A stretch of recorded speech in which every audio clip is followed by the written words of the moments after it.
Hi everybody and welcome to the Ferrari one-on-one tips and tricks.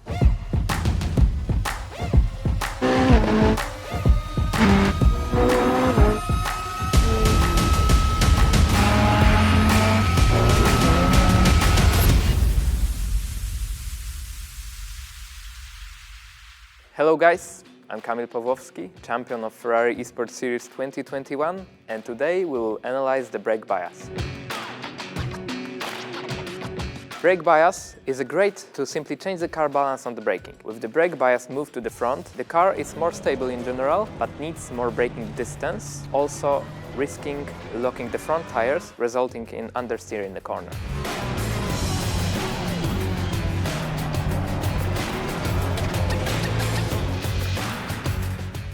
On the rear instead, you have less braking distance and the car is more eager to rotate into the corner, but you're risking on locking the rear, resulting in oversteer or in the worst case, spin.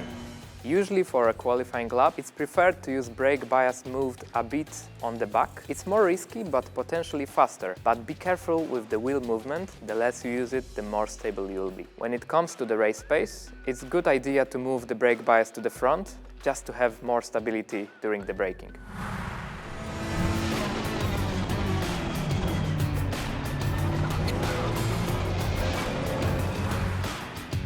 Brake bias is a driver preference, and in GT cars you can change it while driving, so it's a good idea to change it for each specific corner. Brake bias also reflects on tires and brakes temperature.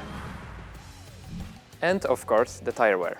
Always look for a sweet spot. Make sure that you set it up in a correct way, and last but not least, select the buttons that are most comfortable to use because you will use it frequently. So now let's put it in the simulator and test it. We set the brake bias +5 points on the front and face the corner. Yeah, as we can see, the car needs more brake distance to slow down, and it's not as efficient. It understeers just a little bit too much, doesn't want to rotate into the corner. I'm not a big fan of this setting, but it's very stable, good for beginner drivers. Finally, let's give it a go with -10 brake bias to the rear. As we can see, the car is unstable on the braking, entering the corner. It's oversteering just a little bit too much, so we just went down with the brake bias too much.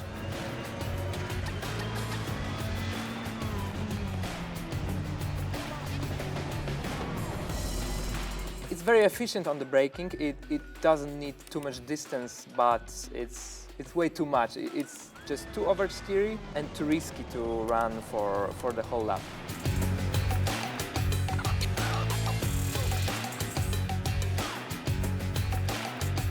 So, as you can see, the brake bias is a very handful, super useful setting to change the car balance on the braking anytime you want, because in GT cars you can set it in any time while driving. Brake bias is pretty simple setting to understand, but pretty hard to master. So give it some time, because it will make you a better and faster driver overall if you fully understand it. These were my tips and tricks regarding the brake bias. I really hope you enjoyed it and that you took the lesson. See you in the next episode.